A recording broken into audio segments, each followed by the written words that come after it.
All right. Can you guys hear me?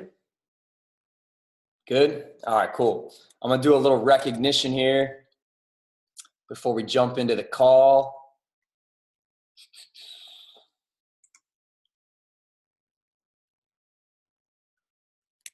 All right. So in the Team Boom Coaches group, if you guys aren't in the Team Boom Coaches group, you can add yourself to it. It's just Team Boom and then the word coaches in parentheses on Facebook. And that group, just so you guys know, is for any coach on Team Boom. They don't have to be Emerald or anything like that. If you don't have a coach group of your own, or you just want to be able to add your coaches to your coach group and then a bigger coach group, you can add any of your coaches to Team Boom Coaches, just so they get to see like some of the recognition and everything going on in there. And then every Tuesday in that group, the cover photo is the leaderboard that has like Success Club points and also a coach of the week. So you'll see that cover photo when you go into Team Boom Coaches. Okay, speaking of that cover photo, I'm going to read off the names of some of the coaches that are at Success Club 10 so far this month. So we have at Success Club 10, Michelle Humerick, Kelly Marks, Jennifer Oganowski, Jennifer Majeski, Shanae Hunter, Chelsea Len, and Aubrey Campbell. At SC12, we have Megan Jones, Carrie Steelman-Schmidt, Christina Tropiano, Cassandra Schmelzinger. At Success Club 14, we got Rachel Folda, Ashley Ander, Celine Bacardi's at 15, Kate McGinty's at Success Club 16, Ashley Feldyson at 20, Lisa Goldberg at 22, Kate Schultz at 26, Bailey Glanzer at 26, Sydney Thompson at 28, and Nina Vitellano and Corey O'Laughlin combined together, they run their business together, are at Success Club 30, which means they've helped 15 people commit to a challenge pack and a challenge group. So you get 2 points for every challenge pack that you sell. You get 2 SC points. So that's the leaderboard that gets updated every Tuesday. And then also, if you want to shout out your coaches that do anything, I mean, you can shout out anybody in that Team Boom Coaches group anytime you want. I'm always doing shout outs in there for everything, for not just Success Club points, but if they enroll a new coach, anything you want to shout people out for, that's a great place to do it so that they feel the love from the rest of the team. All right. So I'm going to jump into the meat of the call.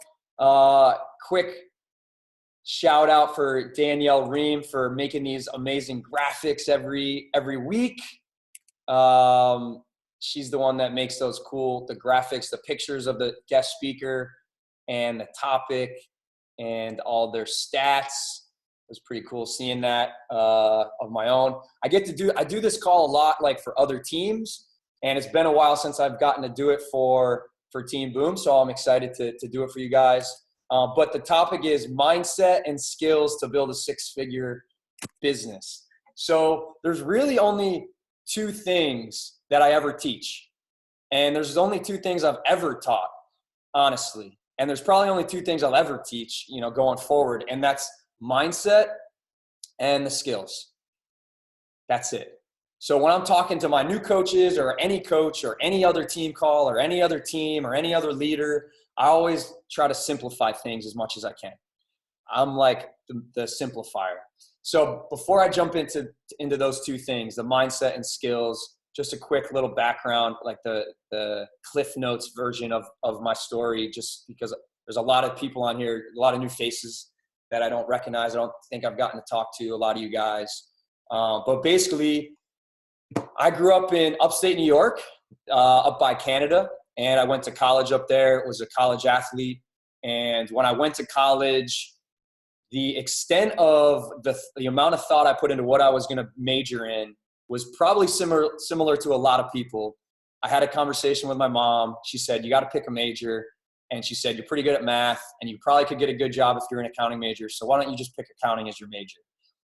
That was that little like 30-second, 60-second conversation probably was going to dictate what I was going to do for the rest of my at least the next 40 years of my life. A 30 to 60-second conversation was going to dictate what I was going to do for the rest of my life. Right? And how many of you guys have done something similar like that? It was a quick, you're 18 years old, you got to make a decision, and you're pigeonholed into a major, and you get your degree, which I did. I got my accounting major, I got my degree, I got my master's, I got a job at one of the biggest accounting firms in the world, PricewaterhouseCoopers. I studied for the CPA exam. How many of you guys feel like you've gone down a path and you've put so much time and so much money and so much effort into something, and you feel like, why would I shift gears at this point? I've put so much into this, but there's something inside you that isn't happy. And thinking about doing that for the rest of your life for the next 40 years is just like sickening at times. How many of you guys have felt that way before or feel that way right now maybe? Okay, so that's how it kind of felt to me. I was going down this train track, and the steam and the momentum was moving, and I was like, I'm just kind of feeling a little stuck here. But that was like, there was no other way to go about it. Like, that's just what everybody does. You go to school, you pick a major, you pick your job, you pick your career, and you work in that career for the next 4 or 5 decades. And then you get to retire towards the end of your life and maybe get to travel a little bit towards the end of your life. Like, that's like just what I thought, how that was the only option. And then I get introduced to the Beachbody coaching opportunity. I had already been introduced to the workout programs. I had bought P90X from an infomercial because I was done playing lacrosse. I was behind a desk. Had gained 30 pounds. I graduated college. I was probably weighed about 180. About 3 years later, I was up to like 210, 212 was the heaviest I got. I didn't feel like an athlete. My body started to ache. And I found this infomercial for P90X. I probably watched that darn infomercial 50 times before I finally bought that program. I saw that infomercial over and over, and every time I watched it, I was a little intrigued, but I wasn't ready to pull the trigger and pay the money to buy it. Until the 50th time I saw it, and I was in a place in my life where I was like, it's time. I'm going to pay the money to buy this thing. I need this right now. I've seen it enough. That is how this business works. I don't care if it's an infomercial or it's a coach. People need to see this stuff 50 times for a year, 2 years, 3 years, 5 years before they're going to pull the trigger and be ready to commit to this, just like I did with those infomercials. So I finally bought it. I fell in love with the workouts. I loved Tony Horton, and I loved being able to work out from home and not have to go to a gym and try to like mope around and figure out my own routine. I just committed to it. I put in, I don't want to say they were VHS tapes. I don't think they were VHS. I don't think that old. I think it was DVDs. But I just put it in and I followed and I listened to what he told me to do. It was so simple. And then I had 2 of my friends tell me about the coaching opportunity. And again, I wasn't ready to do it. I listened to them a couple times. Life was busy. I didn't think I had the time to commit to a side business. I was really into my CPA life. But again, they followed up. I saw what they were doing.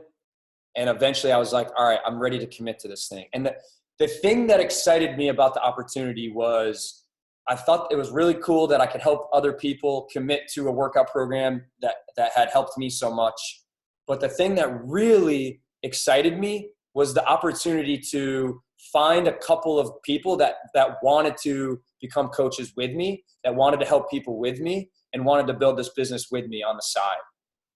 That was so exciting to me because I knew that if I found 2 or 3 people that really wanted to commit to this business as much as I did, that we were going to be able to create financial freedom together and be able to get out of that job that I just was not excited about having to do for the next 40, 50 years. That was the most exciting thing to me, was the opportunity to surround myself with just 2 or 3. My mentor always said 5 people, 5 leaders. I love that idea of being able to surround myself with 2 or 3 or 5 people that really wanted to commit to something bigger in life than what we had been sold, than what I had been sold. And so I finally committed to it. And for 4 years, I moped a little bit here and there. I'd get excited about the business, and then I'd take a break. I'd get excited about the business, and then I'd take a break. I'd get excited, I'd take a break. I did that to myself for 4 years in the business. But for those 4 years, I never called in sick one time to my job. Not once.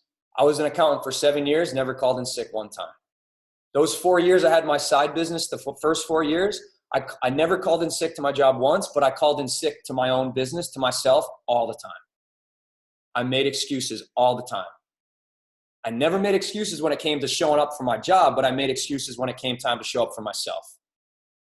I was building freedom for everybody else except my own. And I finally just got tired of it.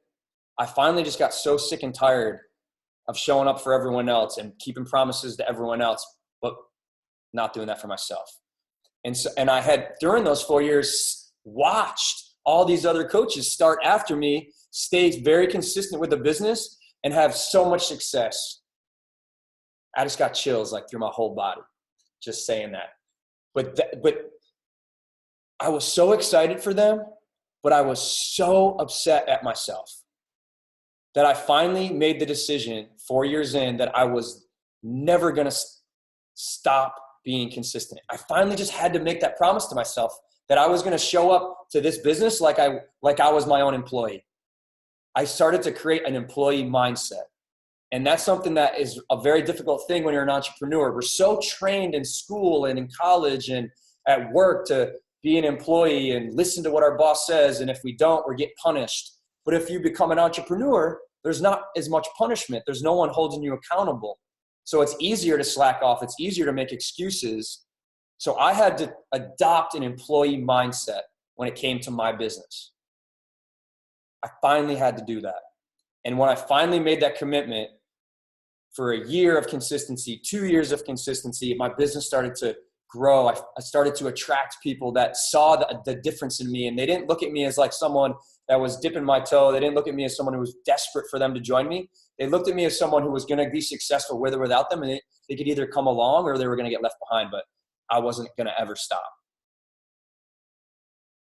That was the mindset I had to adopt. So that's kind of my quick Cliff Notes version. That was a lot more than a Cliff Notes version of kind of my story, but that's kind of my story. That's kind of how it started. So this call is called the mindset and skills of a six-figure earner.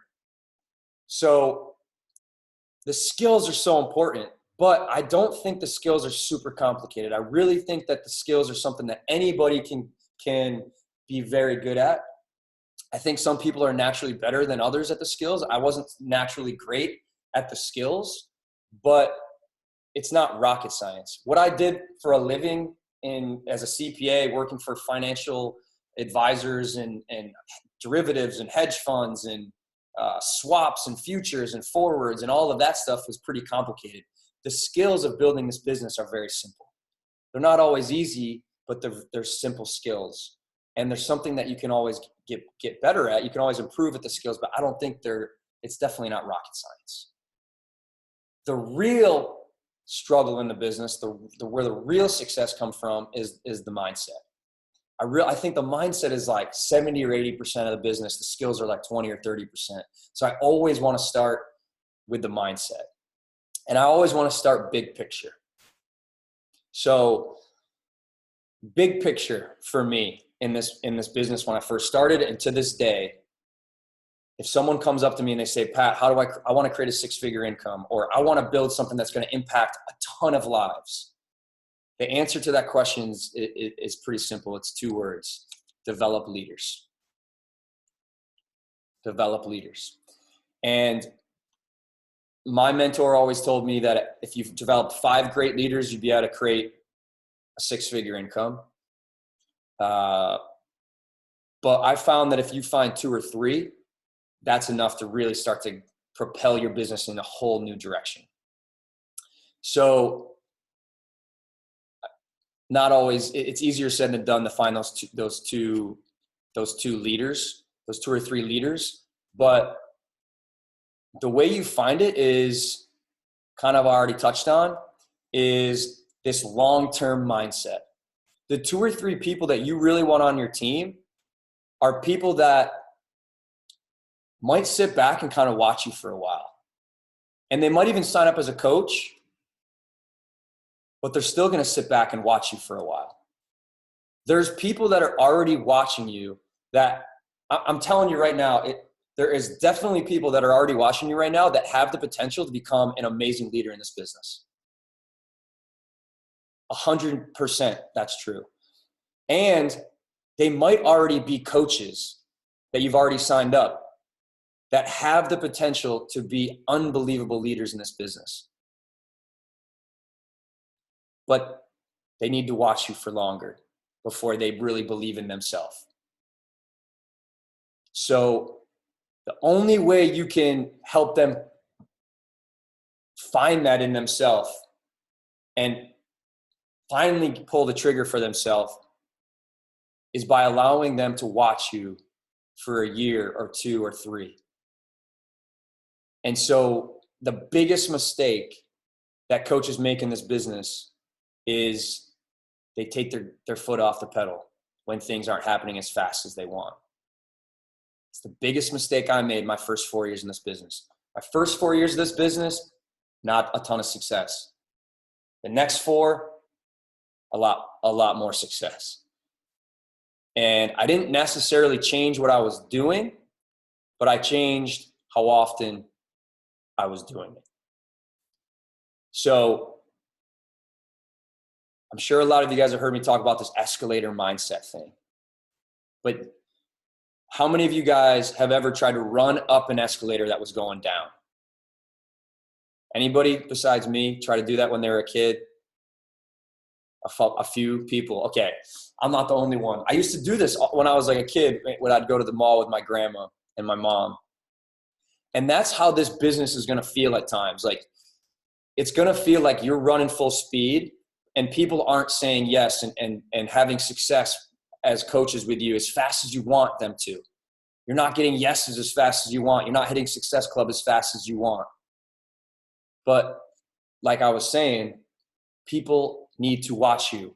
How many times did I have to watch that P90X infomercial before I finally picked up the phone and bought it? So many times over a long period of time. What happens when you're running up an escalator that's going down and you stop everything you're doing because you're discouraged, it's not happening as fast as you want?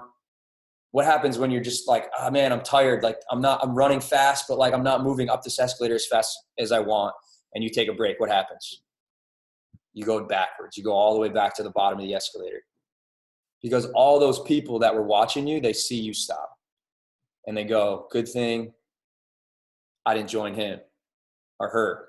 She's not even really doing it anymore. And I did that to myself over and over and over. And what was even worse is I had a few coaches that had committed. They weren't really super consistent in the business, but they were coaches and they were like doing things here and there. And then when they saw me take breaks, what do you think they did? They're on this escalator with me. All of a sudden I stopped doing everything. I start going back down the escalator and they're still on the escalator. You think they're going to stay on the escalator? No, they weren't. So then they stopped and they took breaks and then their business went backwards. All the people that were watching them lost confidence in them.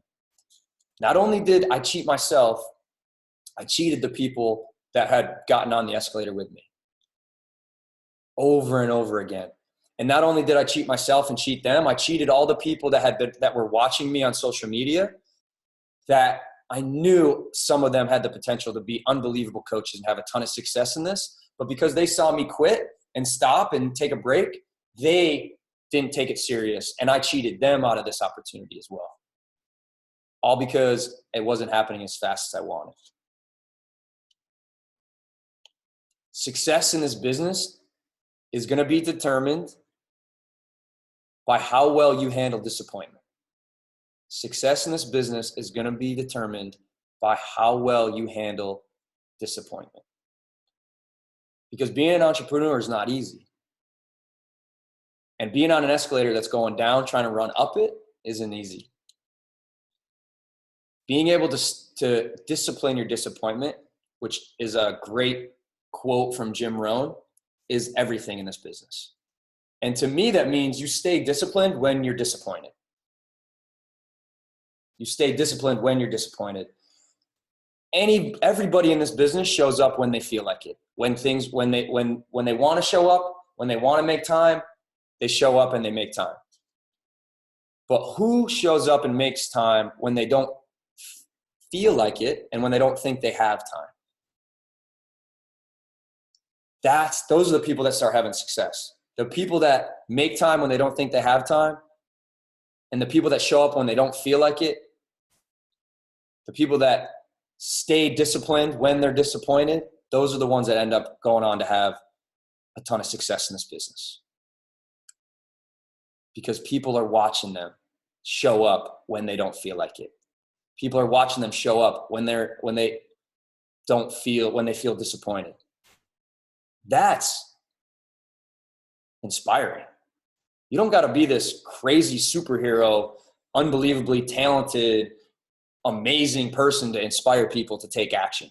You just have to show up and do your little stuff, simple stuff long enough to inspire people to eventually take action on their own. You don't got to be some superstar, crazy person to inspire people. You just got to be consistent and stay disciplined when you're disappointed long enough. That, to me, is inspiring.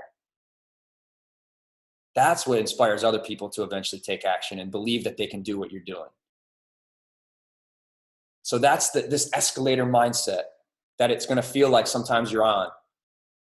So my question is like, why did I stay on the escalator but the first 4 years I didn't? And why do I see some coaches stay on this escalator and stay disciplined when they're disappointment, but others don't?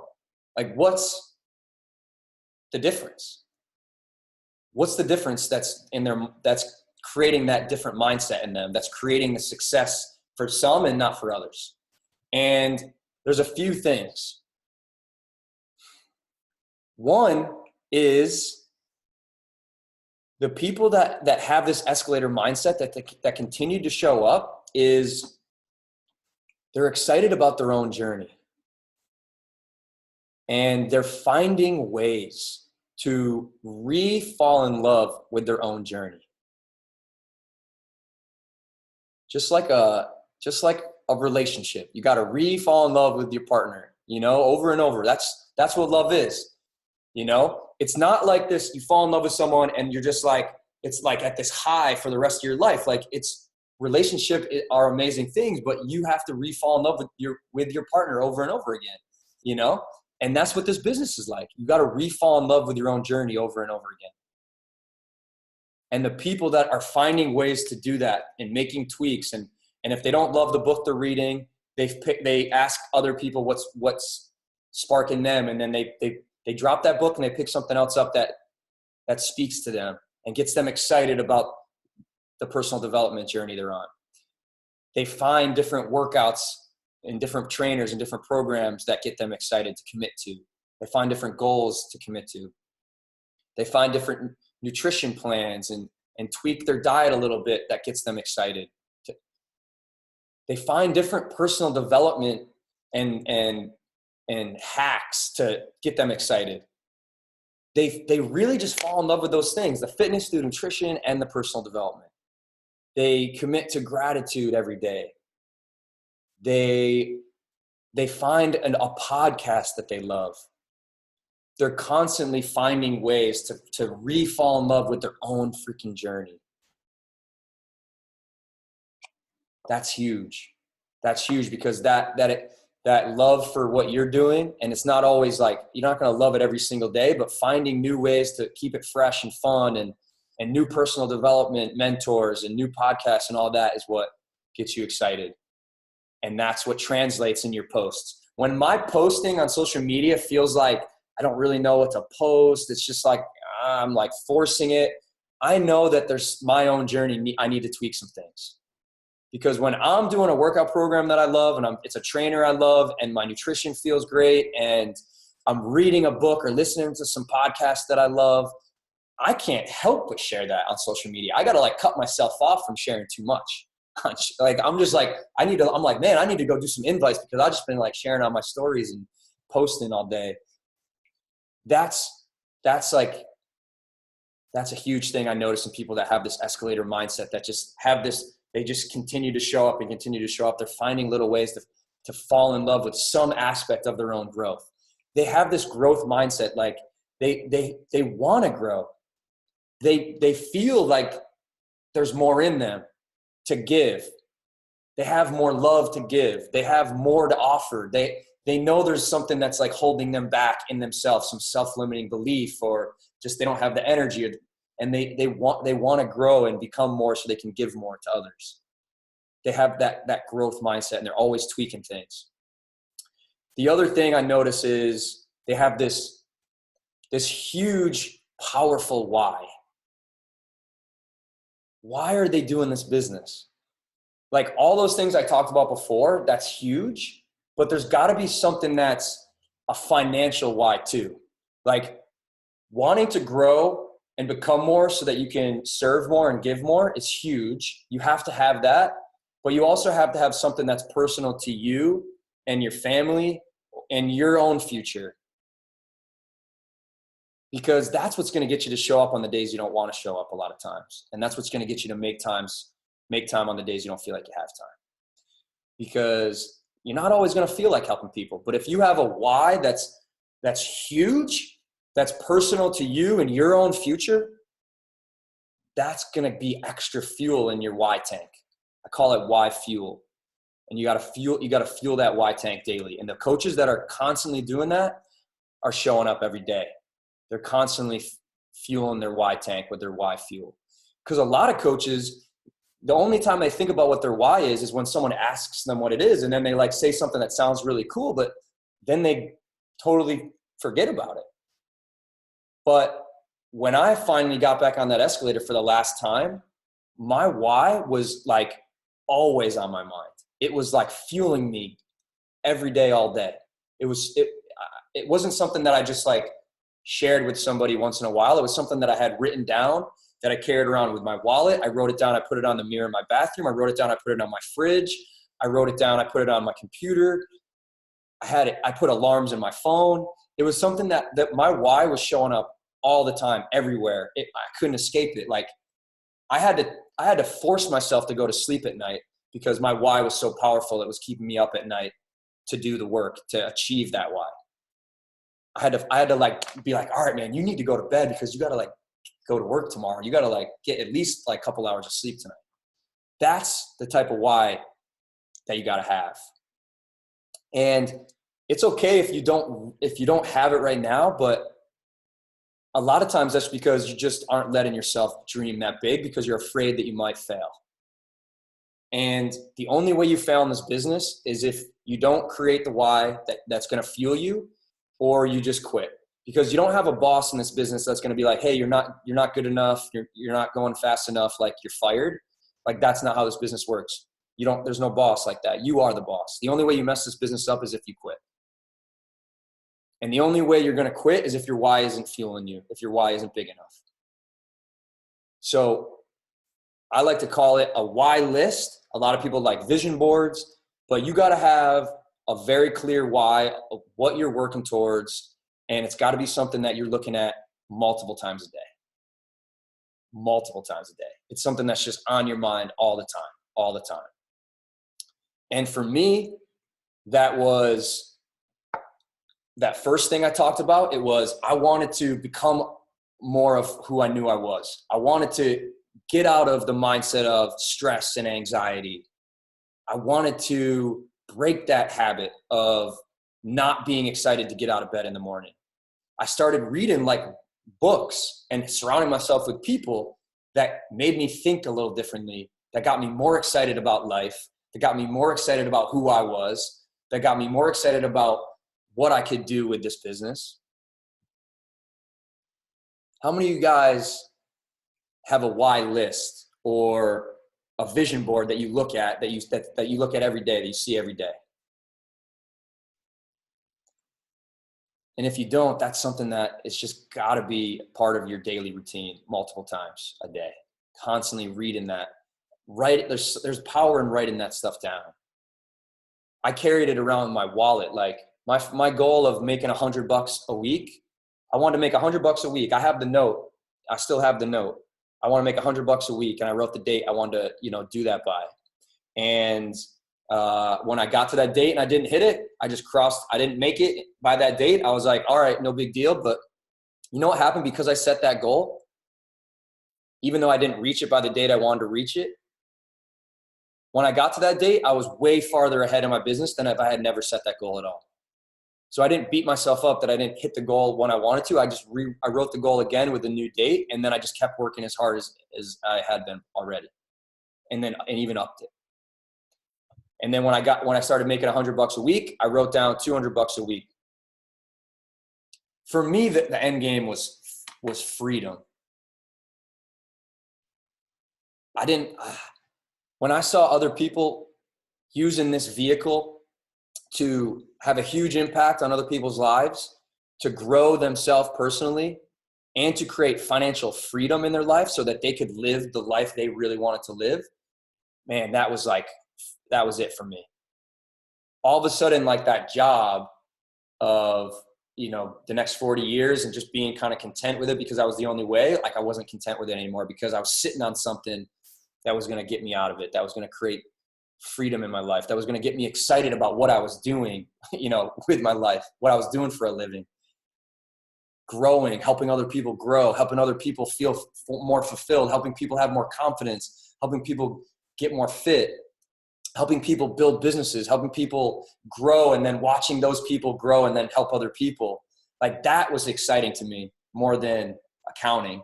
No offense to accounting. Like accounting is a great thing that everybody needs, but like it wasn't as exciting as this. And then on top of that, the potential to become my own boss and set my own hours and work from wherever I want to work and travel as much as I want to travel. And then be able to help other people create that life too. Like that just like fueled me, like, and still does. Like that's the type of why fuel. And then the last thing is belief. So falling in love with your journey and over again, having this unbelievable why fuel that's like fueling you to the point where you got to like almost force yourself to go to sleep at night. And then this unbelievable belief that you just know it's inevitable in your gut. It's inevitable that you're going to find 2 or 3 great leaders that believe in all this and have the same fuel and the same why and the same vision and the same excitement as much as you. It's just the only way you're not going to eventually come across and find and develop those 2 or 3 great leaders like that is if you just don't stay consistent with it yourself long enough. If you don't stay on the escalator long enough.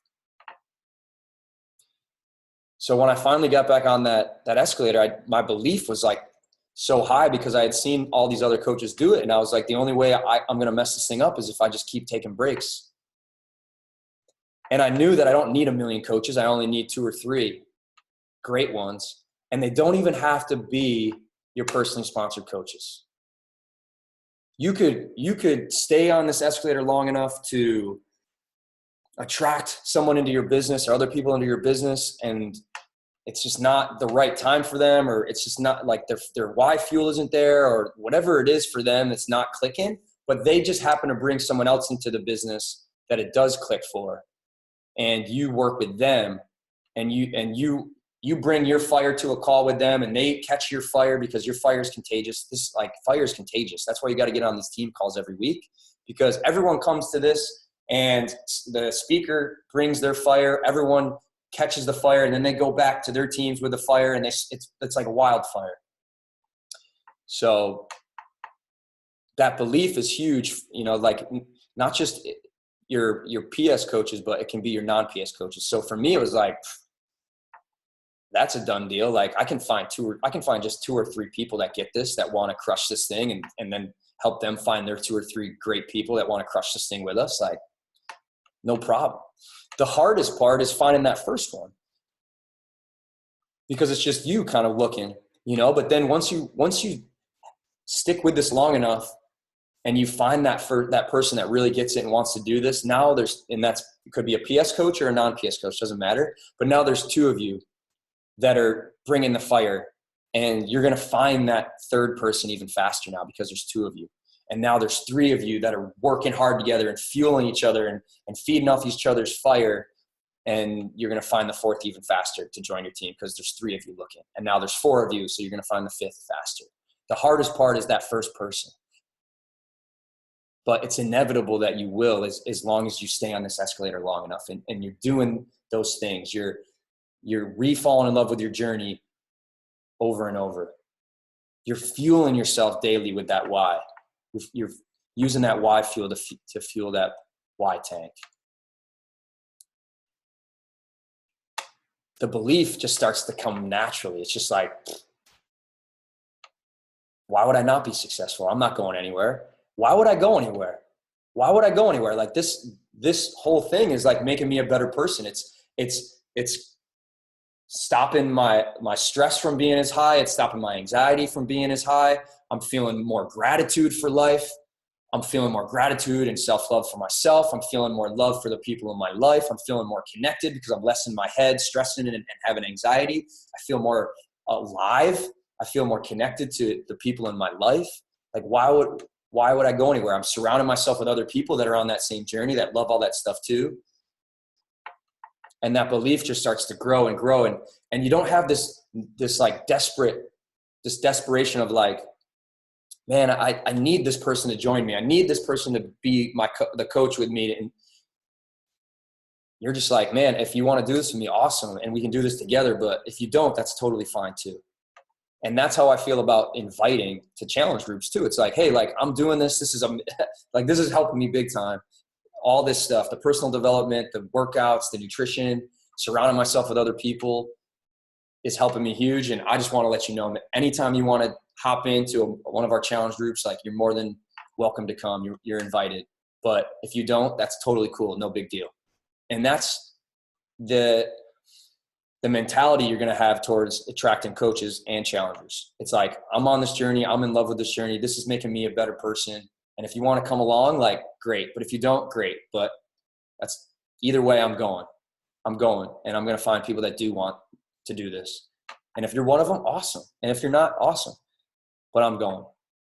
So really hammered home the mindset. And I mean, as you can tell, like, I think mindset's 80% of this business because I don't think the skills are like overly complicated. But this mindset is everything. And it's what's going to attract people. It's what's going to, when you do bring them into the business, your mindset and your energy and your love for your own journey and your escalator mindset, your why, your vision, all of that is what's going to not only attract people into your business, but it's also what's going to keep the people that are in your business going. It's what's going to keep their fire burning and eventually start to get their own huge why. And they're going to start to keep falling in love with their journey. The mindset's everything. It's that escalator mindset. It's that fire. It's the wildfire that kind of spreads everything. So that's the mindset piece. And now I'm going to talk about the skills. You guys get enough mindset? I mean, man, it's already like 40 minutes into this call. Obviously, like I can talk about mindset a lot, but skills are important. You got to like develop these skills to build the business, and you got to put in the work, to develop these skills. It's like anything else in life. Like if you want to get good at anything, you got to put in the work. You can't expect to come into this business and be great at something you've never done before. You can't expect to pick up a skill and expect to be really good. And I think a lot of times we portray that, or coaches portray that it's like, hey, get in and it's like going to be, get rich quick thing, but it's not exactly how it works. It's work, it's like anything in life. Commit, do the work. Commit, do the work. Stay disciplined when you're disappointed, because the alternative is you quit and you go back to whatever else you had before this, and for me, that was non-negotiable. That was not an option for me, not even close. So, all right, let's talk about these 5 skills. I shared these 5 skills at the Austin Super Saturday, and they seem to really enjoy it. And I think it's really important because there's nothing worse than struggling in the business and not knowing why. It's one thing to be struggling in the business and know like, oh, okay, like I need to make some tweaks here, and I haven't never done this before, and I'm going to get better. But it's another if you are struggling or your coaches are struggling and they just don't really understand why they're struggling. That's the worst. That creates doubt. So these 5 skills I think are really helpful because they help you and they help you help your coaches pinpoint what needs improvement. Because these 5 skills are like an assembly line. And if one of these skills is off, the assembly line doesn't work. It gets kind of bunched up. Like the 5th skill is introducing people to the coaching opportunity. But if you are really good at the first 4 skills, but you have no confidence with that last skill of introducing to the coaching opportunity, the assembly line is going to get all the way through these 5 skills really smooth and then hit that 5th skill and like get all clumped up and backed up because it's not a smooth transition. That 5th skill needs to be worked on and developed and strengthened. So I really think that these 5 skills help you pinpoint where you need to work and where you can improve. And then also you can take these 5 skills to your coaches and help them do the same. So we talked about the mindset. We talked about your own journey, all of that. Skill 1 is sharing your journey on social media. Or I think sometimes we hide behind social media. How about just sharing in person? I mean, it's so funny. Like I talked to some of the most successful coaches in the business and, you know, you go out to dinner with them and they're like afraid to like talk to the waitress about it or afraid to like talk to their Uber driver about it.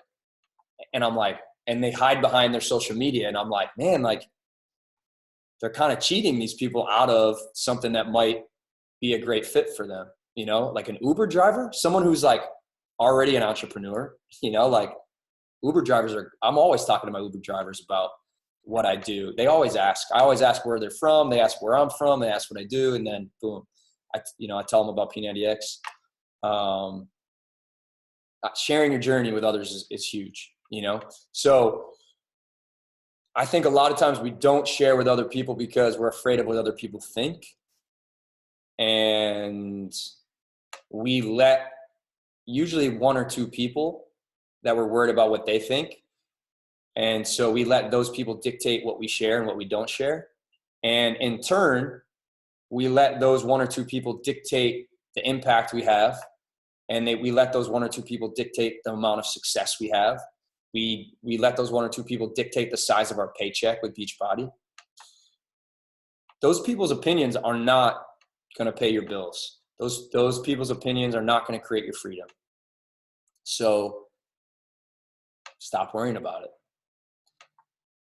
If those 1 or 2 people don't support you in what is making you feel like a better version of yourself or what you believe in, what you love to share with others because it's helping you and you want to share it with others because it's going to help them, like thousands of other people would love to be just one little tip that's helping you. Thousands and thousands of people would love to hear that tip and it would change their life in some way, small or big, it doesn't matter. But a lot of times we're afraid to share because of a couple people worrying about what they think. And they would be doing you a favor if they just unfriended you or unfollowed you. And that's kind of how I look at my social media. It's like, I'm just sharing what is helping me. If I read a book that's helping me, I want to share it. If I hear like a little nugget that really landed for me, I want to share it. If finding something that's helping me have a little bit more hope about like a dead-end job or a dead-end career, and I found something that's helping me get out of that, I want to share it with others. And if they're interested, cool. And if they're not, whatever. But I at least want to share that with other people. So that's skill number 1, just getting better at sharing on social media. So I think a lot of coaches, once they get over that fear of sharing, and then they just start sharing what they're really excited about. But a lot of times it's hard to meet people. It's hard for them to meet you where you're at. If you're like really excited about something and they're like down in the dumps about something, it's hard for them to like relate to what you're talking about. So a great kind of like 4-step process for sharing your story that really helps is, number 1, share a little bit about your background, where you're from, what you do for work, anything, just who you are, like what you're into, your hobbies. The second thing is sharing like what you currently want to change or improve or fix, or you feel stuck, or you're suffering with anxiety or depression, or you just can't see your family enough because you only get limited vacation and you don't have the money to buy the flights. Whatever it is that like is your sticking point. Sharing that is so important because that's where most people are at. And then they're able to relate to you and trust you more. And then step 3 is sharing the solution you found that's helping you overcome that or improve whatever that thing is. And then step 4 is sharing like how you feel about the future now that you found this thing, whether it's a book or a business opportunity or a community or whatever it is. Like, so a little bit about your background is step 1. What you currently don't like about it or didn't like about it or whatever it is that you want to improve is step 2. Step 3, what was step 3 again? I can't remember now. You just share like how like kind of what you found, like whether it's a book or a new meal plan or the container system or Shakeology or a new trainer that you love or a new smoothie shop down the street or a opportunity that's helping you feel a little bit more hope about your dead end, feeling a little stuck with your finances or whatever it is. And then the 4th step is how you feel about your future now that you found that solution. So that's skill 1 is just kind of sharing that journey on social media. Okay, we got 10 minutes left. Try to rapid fire here. Okay. How many of you guys, just curiously, real quick, like on a scale of 1 to 10, you can actually put it in the comments, like on a scale of 1 to 10, this is a great exercise to do with yourself, and then do this with your coaches. On a scale of 1 to 10, where do you feel you're at with sharing on social media? Like if you just feel like you're crushing social media, like you feel super confident with it and you're getting a ton of like interaction from people and all that, like you just feel like really comfortable and confident, or like you feel like you could do some improving with your posting and sharing and all that stuff. Cool. Awesome. Okay. And then skill 2 is connecting with other people. So connecting with new people, finding new people, or reconnecting with old friends. Old friends on Facebook, people you haven't talked to in a long time, and then also just connecting with new people, like getting new followers. And this is going to help you get more eyes on your journey. So I think if you're like at a 7 or an 8 or a 9 with skill 1, but you're not getting new eyes on your journey because you're not connecting with people, then it doesn't matter how great you are at skill 1 if you have the same 2 people liking your posts every day, like your mom and your garbage man, like whatever it is. Like if you only have 2 people that are like the same 2 people liking your posts every day, the same 2 people watching your stories every day, like we gotta improve skill number 2. So on a scale of 1 to 10, where's your confidence level and your skill set on a scale of 1 to 10 with connecting with new people, getting new eyes on your journey, and then reconnecting and with old friends. Basically getting more and more eyes on your journey and having conversations with people, connecting. Like, people are interested in people who are interested in them, right? Like, how many of you guys feel like if someone's talking to you and all they want to talk about is themselves, like, how often do you want to hang out with that person? Not a lot, right? Like, but if you hang out with someone and they're genuinely interested in like other people's lives, which is way more fun than always trying to get other people interested in you, then you want to be around those people more. So if you take the time to go be interested in others and create genuine connections with others, other people are going to be more interested in you. So it's really important to have skill number 1, but it's so important to have skill number 2 to go along with that. You can kind of see how this is like, an assembly line, that every step, every skill of the way kind of is an important piece. And if one of them is off, it throws the whole business off. Cool. All right. Skill number 3 is, okay, we've been sharing on social media. We're getting tons of eyes on our journey. We're having conversations. We're connecting with people. Skill number 3 is inviting people to try a 21-day fitness and nutrition challenge, or whatever you want, whatever you call your challenge group or your boot camp or a free group or the business opportunity. Skill 3 is inviting. And again, I think the biggest thing that holds people back on this is fear of what other people think.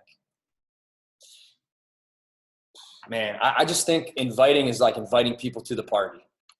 And if I was throwing a party at my house, I would not have any fear about inviting people. Why would I have a fear of inviting someone if I'm throwing a party at my house? The only fear I have is if I forget to invite somebody. That's what I'm worried about. If I invite somebody to the party and I say, hey, I'm having a BYOB party, like bring your own challenge pack. BYOCP. I'm throwing this BYOCP party, like, I'd love it if you could make it. Do you think I'm going to get like upset if they don't show up to my party? Like, no, I'm not. But if they show up to the party, then awesome. But I just want to let them know that they're invited to the BYOCP party. I want to let them know that they're invited. And if they can make it, great. And if they can't, great. But at least they know they got the invite and they didn't get left out. I didn't forget about them. And if they can't show up this month, then, when I throw my next BYOCP party, maybe they'll be out of swinging. So I just want everyone to know that they're invited to the party. And I think that's the biggest hesitation, the biggest thing that holds people back in this inviting thing, that they're feeling like a 4 or a 5 in inviting that can make them go to a 7 or an 8 is changing their mindset from, I feel like I'm bugging people or annoying people, to I'm just inviting people to the BYOCP party. And if they can make it, cool. And if they can't, whatever. But at least they know they got the invite, and maybe they can't make it this month, but maybe down the month they'll make it. And I get people all the time that, that are happy that they got the invite, and whether or not they say yes or no, it doesn't really, I'm not really attached to that. I don't get offended if someone doesn't show up to the party. But I just want to make sure that they know they're invited. And then, so you guys can, on a scale of 1 to 10, like, where do you feel you're at with just like keeping it simple, like inviting and letting people know they're invited to the BYOCP party? On a scale of 1 to 10, where do you think your invites are at?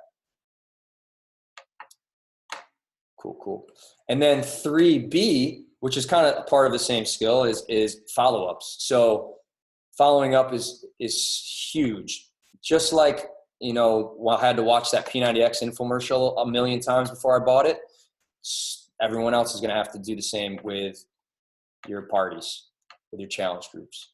So the follow-ups are huge. The fortunes in the follow-up. Like I had a guy today, he bought his own challenge pack. He said he's showing up to the party, and he was so thankful that I reached out to him and that I followed up with him.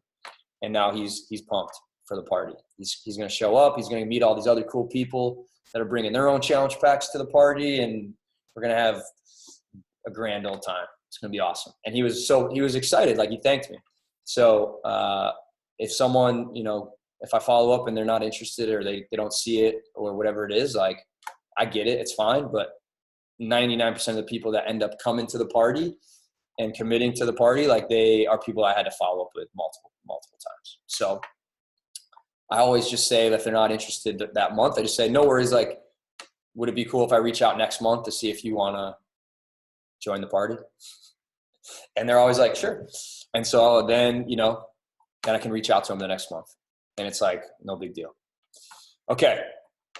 Follow-ups. How do you feel you guys are with your tracking system, remembering who to follow up with, and then actually following up with them on a scale of 1 to 10? You can throw it in the comments where you guys think you're at. Cool. All right. And then, okay, now we've been sharing on social media. We've been connecting. We've been inviting. We've been following up. And now we have people that have committed to a challenge pack and to a challenge group. And so now skill 4 is giving those people an amazing experience. Hashtag give an amazing experience. And I really think that this is the foundation of the business.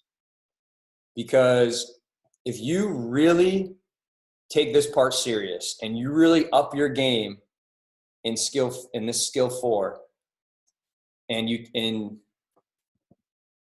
take ownership of it and you take pride in it, then when you're having conversations with people and you're doing the invites and follow-ups, people are going to feel that in you. They're going to feel that you are not just out here to sell a challenge pack. They're going to be able to feel that you want to give them an amazing experience. They're going to be able to feel that you're not just trying to get 2 successful points. That's not our job. Our job starts once they order the challenge pack. That's when we really got to do the work. And if you really own that and you really take pride in your challenge group and the experience you give people and the one-on-one calls you do with them to make sure they're excited and set up, and you talk them through the containers, or you talk them through their meal plan, you talk them through how to use BOD, you do a Zoom call or a FaceTime with them, you tell them to get out of their comfort zone and interact with the other people in the group and share in the group, and you take that one-on-one time and they start to have a little bit more of an amazing experience, that they're going to have such a much better experience that they're going to refer their friends to you, and they're going to be more likely to want to become a coach. So falling in love with the experience you give your challengers is huge, because you're going to get more challengers, because when you're having conversations and inviting, people are going to feel that it's not just a challenge pack they're buying from you. They're buying you. They're buying the experience. So more people are going to commit to that, because the value is much higher than what just a challenge pack gives them. They're getting the community, they're getting you, they're getting the experience, they're getting someone to hold them accountable, because the products are amazing. Like, they work. Those, like Shakeology and the workout programs and the meal plans, they're not on trial. Like, they're proven. They work if people actually commit to them and use them consistently. And that's where we come in as the coaches. We are the glue of this entire business. We're the ones that get people to take the saran wrap off this challenge pack. It doesn't just sit on their kitchen counter for a month or 2. We're the one that gets them out of their comfort zone. We're the one that talks them through their questions about meal prep and the containers, and about how the challenge group works and where to post their accountability every day. Checking in with them on texts and a one-on-one call or FaceTime or whatever. So on a scale of 1 to 10, where do you think you're at with that, giving people an amazing experience? And then when they do get in the group, like I said, like, if they're going to be, they're so much more likely to want to become a coach. And when they do become a coach, they're going to be a much better coach. I love, I see Danielle on here. Like, Danielle crushed it in the challenge group, like went 21 for 21. And then when she became a coach, she was like all about giving that experience to other people, and like gave her people a much better experience than I even gave her. Like, I feel like I gave her a pretty amazing experience, but like, she's upped it to another level. And now her challengers, when they become coaches, they're doing one-on-one calls with their challengers. And I'm like, I asked her, one of her coaches, Lindsay, I was like, man, you do one-on-one calls with all your coaches, like Zoom calls or FaceTimes? And she's like, yeah. I was like, that's awesome. She's like, I didn't know there was any other thing. I thought that's what everybody did. And I was like, yeah, you're right. Everybody does that. I forgot. Yeah. So the experience you give your challengers is the experience they're going to give their challengers. So you are setting up your people to be better coaches by the experience you give them in their challenge groups. And when you don't feel like taking that time to be in your challenge group and be the number one challenger and interact with the other challengers and be super active in that challenge group and take the time to do a one-on-one call and take the time to do another one-on-one follow-up with them, just remember that if you're not doing that, if they do become a coach, they're not going to do that. Everything you do with your challengers, when they become a coach, they're going to do that with their people probably. So everything you do in your challenge group, everything you do with your challengers is setting those people up, if they do become a coach, to be a much better coach. So that's why I think that skill number 4 is the foundation of the business. And then skill 5 is then, okay, now you're giving these people an amazing experience. Let's introduce people to the coaching opportunity. And this, I think, it's funny. Like I see the growth in a lot of coaches where all 5 skills are like really low in the beginning. Like mine were super low. I was probably at 2 in all 5 of these skills when I first started. And then I see like some of my coaches and coaches on the team and coaches on other teams like improve some of these skills. Like 1 goes up, skill 2 goes up, skill 3 starts getting better, skill 4 starts getting better. And then skill 5 is like still like a 2 or a 3. And I'm like, what? And that's okay, but that's just, if they didn't know why their business wasn't growing and they weren't making the income that they wanted, it's because we need to work on skill 5. And now we know, and that's okay. It's way better than us coach struggling in the business and not knowing why. But when you take them through these 5 skills, and you have them rank themselves 1 to 10, you can pinpoint where they need to work. And a lot of coaches, they get all the way to that 5th skill and they're like paralyzed for some reason. And again, I think it's a mindset thing.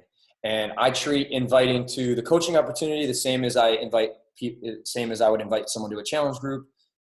We got a cool party going on. Like, I just want to let you know you're invited. I think it'd be awesome if you could come to the party. I think everyone else in the party would love to have you there. But if you can't make it, no big deal. But I think you'd be a great fit. So it's not like I don't have attachment to, like, I don't take it personal if they don't show up, if they say no with inviting to a challenge group or inviting to the coaching opportunity. I have no hesitation with inviting. I just want to let them know that this is an opportunity for them, that I think they'd be really great at it. And if they want to do it, awesome. And if they don't, awesome. But at least I didn't say no for them by not giving them the opportunity to take a look.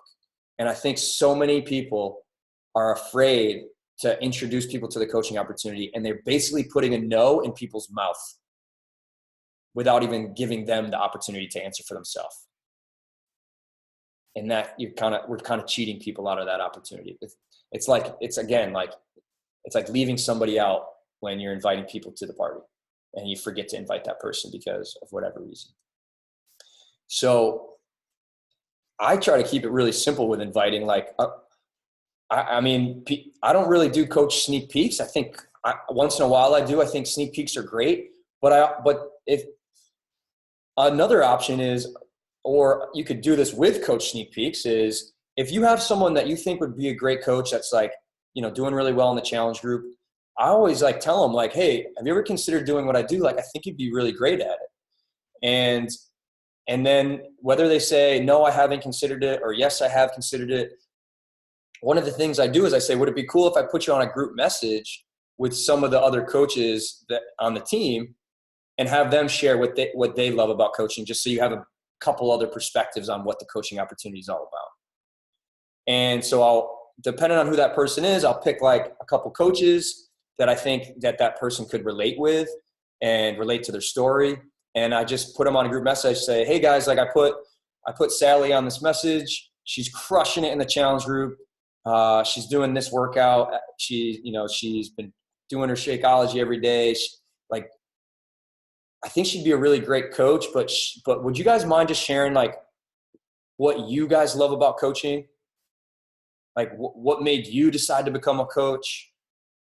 And then I let those people respond. And then I follow up with her and I say, hey, like, what did you like about those other people's responses? And then we kind of can talk about that.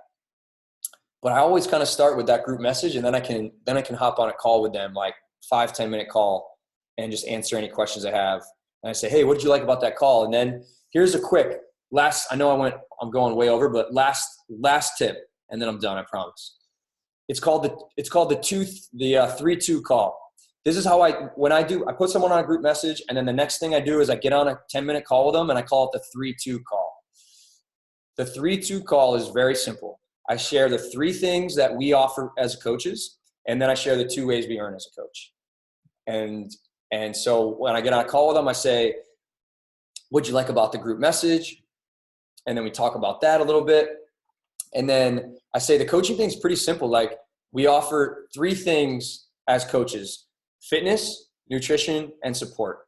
And honestly, I've started to call it the 4-2 call, because I think there's 4 legs of the chair. And so it's fitness, nutrition, support, and mindset. So as coaches, it's really simple. We just get to invite people and offer people help with fitness, nutrition, mindset, and then the community, the accountability. And then there's 2 ways we earn as coaches. One is when people order the challenge pack from us, we get a commission. And the second is if some of those people decide to become coaches, Beachbody thanks us for helping them get to the point where now they're helping people of their own by giving us a team bonus based on how many people the team's helping. And that's super simple. That's all I share on those calls, the 4-2 call. The 4 things we get to give people as coaches, and the 2 ways we earn as coaches. And that's it. All right. Went way over. I know some of you guys got to hop off, so you guys can hop off and do your thing. I'll stay on for like another 10 minutes for any questions people have. But thanks for hopping on here. I hope this was really helpful. I hope this helped you guys with your mindset and where you can pinpoint your mindset and make some improvements with your mindset, and help your coaches with their mindset. And then also I hope it helped you really kind of pinpoint where you can improve in those 5 skills. And I hope that you use that tool to help your coaches pinpoint where they can make some improvement in their 5 skills in that assembly line. But I hope that was helpful, guys. See you guys later if you guys got to hop off. And if anyone has any questions, you can either throw it in the chat or you can unmute yourself, whatever you feel is easier. And we'll do like 10 minutes here. Wow, 200 comments. I like this number thing. Like I said, it's tough. It's tough when someone's struggling and they don't know why, but at least this kind of helps people pinpoint what's off. Cool. All right. Any questions in the chat? What's your biggest objection you encounter? Biggest objection. I would say money is the biggest objection. And where is this? I'm gonna stop this. One of the thing with like the money is you can like offer people, like if they buy a challenge pack, I know I'm gonna make $50. I don't want their $50. I could care less about that $50. So I would rather use that $50 to invest back in them. So if they're like, I can't afford it because of the money, I'll tell them like straight up, I'm like, I get $50 commission if you order this challenge pack. I don't want that money. I don't want the commission. I just want you to be able to experience this with us. So if I use that $50 to order you a tub of Energize and send you a tub of Energize or whatever, or I don't even know if we're allowed to like send just like a Venmo to them. But like, I just tell them like, I don't want your $50. I want to be able to invest that back into you. So if you order this and then I send you something, a gift card to somewhere or something extra that's going to help you, like, then would that help you with your investment? Because it almost like knocks their investment down a little bit. And then, because I don't want their $50. I'm not thinking about commission from a challenge pack. I'm thinking big picture. I'm thinking giving them an amazing experience that they're going to love and that they're going to want to become a coach and do this with me and do this with us. So the $50 to me is like thinking small picture. And so if that's the only thing holding them back, I'm like, listen, I don't want your $50. I want to invest that back in you. And if the money is the only thing keeping you from joining us, is there anything I can do with that $50 to invest back to you, into you, so that it helps you feel like you're getting more out of this, so that gets you off the fence. And I have a lot of people that are like, that'd be awesome. Like, I think, and they're also like, man, that's so cool that this guy is like, doesn't care about the commission. He just wants me to like be able to experience this and have this experience. And he's not tied up in, the $50 commission. So I think that kind of gains a little bit of trust. Let's see. I struggle with connecting and building relationships. Any tips on how to improve? Connecting and building relationships. There's a great book called How to Win Friends and Influence People by Dale Carnegie that I think really helped me like understand like that you can make more friends in 2 days being interested in other people than you can in 2 years trying to get other people interested in you. And he talks a lot about different ways to connect with people and build rapport and build relationships. So my biggest tip for getting better at that skill number 2 of like connecting and building relationships is read that book, How to Win Friends and Influence People. It's kind of a weird title, but it's a really cool book that has some awesome insights. So I would definitely check that out. But also like on social media, like I like looking up, locations on Instagram of places I like to go. Like there's Zilker Park is like a big park in Austin. So I like going to that geotag, and I like to see who posted and tagged that same location, and boom, instantly have something I can connect with them about because we go to the same park. Or if you're a sports fan, like Joe, is a big Patriots fan, unfortunately. Like, boom, instant connection right there.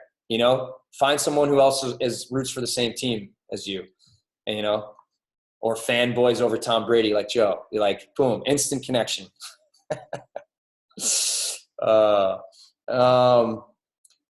Let's see. I get that the $16 fees turn people away a lot, which is mind blowing to me. The $16 fee? What? I mean, the $16 fee, like that's tough because it's like little things cheat people out of big opportunities. And you hate to see that because it happens a lot. People let little things cheat them out of big opportunities. But the $16 fee is never an issue because they're going to save more money on the products than that fee costs.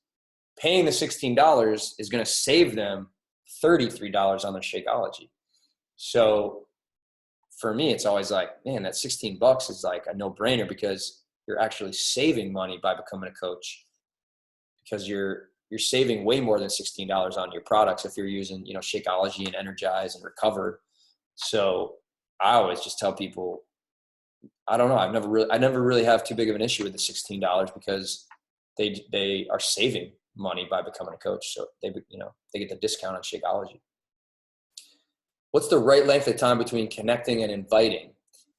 And also, what if you are putting energy into your challenge groups and showing up and messaging people, but they are still silent in the group and the whole group feels like just you? I like to get on one-on-one, like on a FaceTime or a Zoom with my challengers and just talk to them one-on-one and see like what they're struggling with, what their goals are. And I also tell them, like, I ask them, like, would it be okay, if you kind of were a co-leader in the group with me, like nothing crazy, you don't have to do anything wild, but like, would it be okay if you just like, shared a positive quote, like go on Google and search a positive quote, copy and paste it into the group? Would that be okay? Would that be something you'd be cool with? And they're always like, sure. And I also say, like, if you wouldn't mind like getting out of your comfort zone and just sharing like what your struggles are and what your goals are, it would be really helpful because I think it would get other people to share and not feel alone. Would that be okay if you did that? Would that be cool with you? And they're usually like, sure, yeah, I can do that. So I always just like give them an assignment. Like people love little assignments, you know, where it's kind of like drilled into us since we were like little kids in school. So I just love giving people little assignments, like copy and paste a quote from Google, you know, that's pretty simple. And then, a lot of times I'll like follow back up with them after a couple days. If they haven't shared anything in the group after that conversation, even though they said they would, then I just, follow up and I say like something like, hey, how do you like being a co-leader so far? And they're like, oh shit, I haven't done anything. He knows. And then like they start sharing stuff. And then if they are sharing stuff, I'm like, hey, how do you like being a co-leader in the group so far? And they're like, it's awesome. I'm like, yeah, really, I think it's really helpful, like what you're doing. Like, I think the other people in the group are really like relating to the quotes you're sharing or, you know, the struggles you shared. I think, you know, that's really like helpful that other people have those same struggles, but you shared that. And so now they don't feel alone. They don't feel like they're the only one with those same struggles or doubts. So thank you for doing that. Like that makes a big difference. And then they're like, then they start doing it more. And they're like on track to eventually become a coach because they're just like, they love sharing and they love the impact it's having. I'm like, man, you should become a coach. You're kind of already doing it. You're just not getting paid. Never Split the Difference is another amazing book. Okay, cool. Never Split the Difference.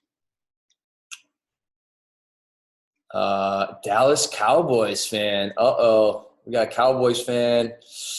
My question, my target market is my problem at the moment. How did you find your target market?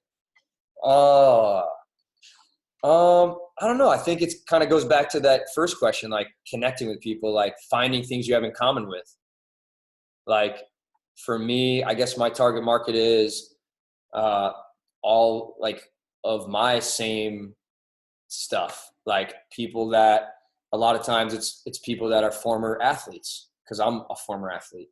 A lot of times it's people that work a corporate job and don't feel like they have a good routine at the gym because they just work a lot of hours and they can't get to the gym, or they go to the gym and they don't know, they fumble around. So I think if you think back to that, when I shared the 4 steps of sharing your story, think about those 2 things, like the first 2 steps, your background, like things about you. And then step 2 is the struggles, the things you don't like about your current situation or the things you want to improve. I think that's how you kind of find your niche. It's like people that you have those things in common with, people that have similar hobbies, similar interests, similar struggles. You know, all those things I talked about in those like first 2 steps of kind of sharing your story. I think that's a great way to kind of hone in on your niche. And you can see it in like a lot of these Beachbody coaches and like entrepreneurs in their bio of their Instagram, they like have exactly kind of who they're trying to help.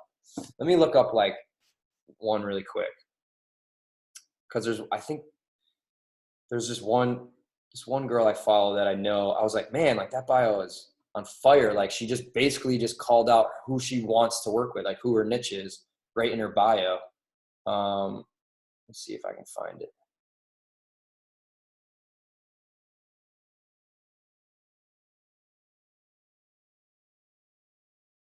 What's her name on here?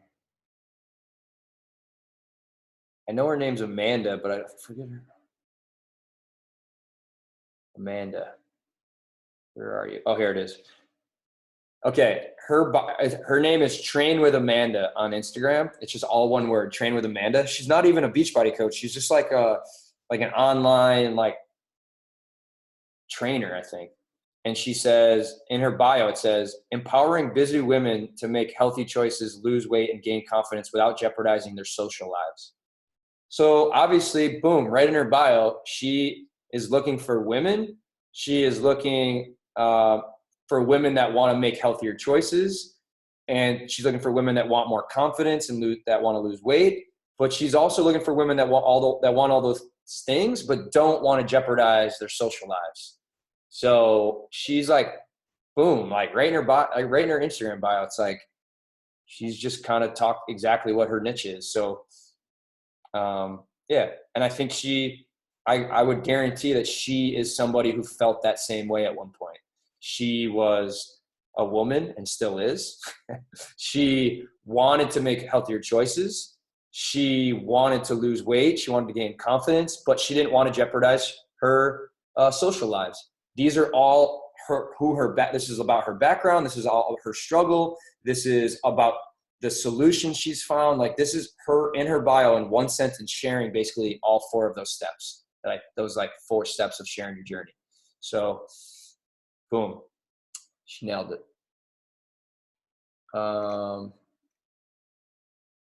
I'm okay with inviting, but I get stuck in the convo flow part, sharing the details, etc. Sometimes it's too much, or they don't watch the videos when I send the third-party tool and don't get to price. So I follow a 5-step invite process that works pretty well, that I can share with you, that kind of goes in order of the invite, and then asking permission if I can ask them a few questions about what they struggle with and what their goals are, so I can help them pick the best option for them. I tell them there's a few options. Like, can I ask you a couple questions to help you pick the best one? Excuse me. And then those questions are huge because I get to learn more about them, and they understand that I'm not just trying to sell them something. I'm really trying to help them and figure out what they really do struggle with, what really fires them up, and trying to help them figure out the best fit for them. So I think that really helps with the conversation flow. And then once they answer all those questions, I can go into the solution. And then after I talk about the solution, then I can break down the price. But I'm just let me just grab the Google Doc that has the 5-step invite process, and I'll share it with you so you can just look at it yourself. Let's see here. I've been using this 5-step invite process for over 5 years. And obviously, I tweak the wording a little bit depending on who I'm talking to, but the flow of the steps is so powerful for me, at least. The conversation just seems to flow very well when I use this. And it does a great job of explaining the price and what they get out of this thing. I'll share the link in the comments here. Okay. So I think that'll help you with the flow of your conversation. And so it'll help you not feel stuck, and it'll help you get to the price and everything they get. But you'll get to their questions and everything before you get to the price. Is sharing the details of what comes in the challenge pack working or are people having success sharing the third-party videos to explain? I don't use the third-party videos for the challenge pack. I think I have in the past, if it's a specific workout program, but only after I do the first 3 steps of that invite document I just sent you. Then I might use a video, but not until I go through those first 3 steps of the invite doc. That third step is I'm talking to them and about asking them those questions before I send any third-party videos or explain the price or anything, because I don't know what's the best fit for them yet. So those are the 3. Another struggle, providing new/fresh content for my challenge groups. I can share, I don't know if you have this, Joe, but I have a Google Doc for a bunch of different questions to ask in the group that are good conversation starters. Where is this?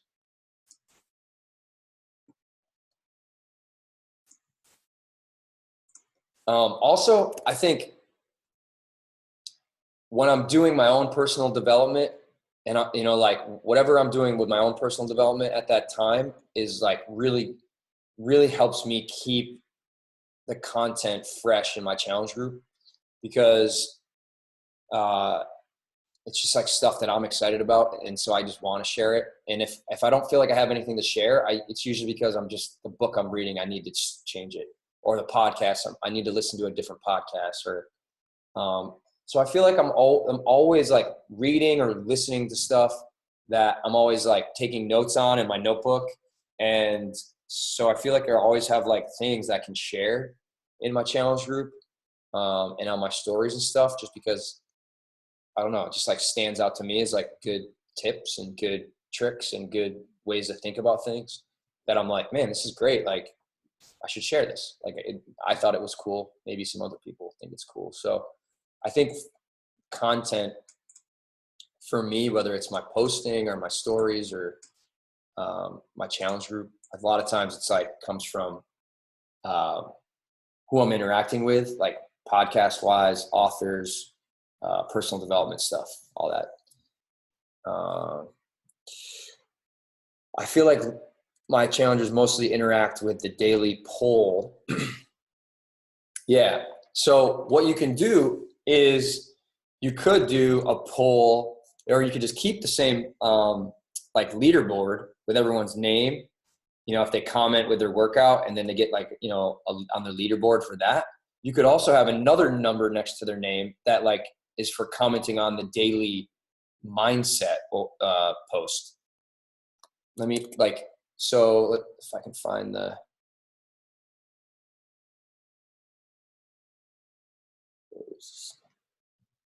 because that's what I do in my 21-day challenges is like a lot of times there's a daily post for them to comment with their workout. And there's a second post, like a Darren Daily video, like a Darren Hardy has like those Darren Dailies. And then they comment with their top takeaway. I'll say comment with your top takeaway. And then the leaderboard has two numbers next to everyone's name. The number of days they commented on the workout post and the number of days they commented with their top takeaway on the Darren Daily post. And I set that, what's the word? I set that expectation on the one-on-one call that I do with all my new challengers before the challenge starts, or before I kind of, introduce them in the challenge group. So they kind of know, like, that's just how the group runs. Like, everyone comments on the daily workout post and everyone comments on the daily mindset post, and we have a leaderboard for both. And so they're just like, oh, all right, cool.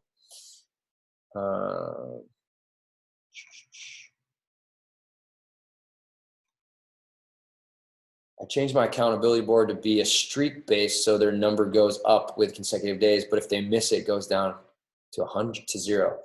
That has helped improve participation. Oh, little streak. I like the streak board. That's cool.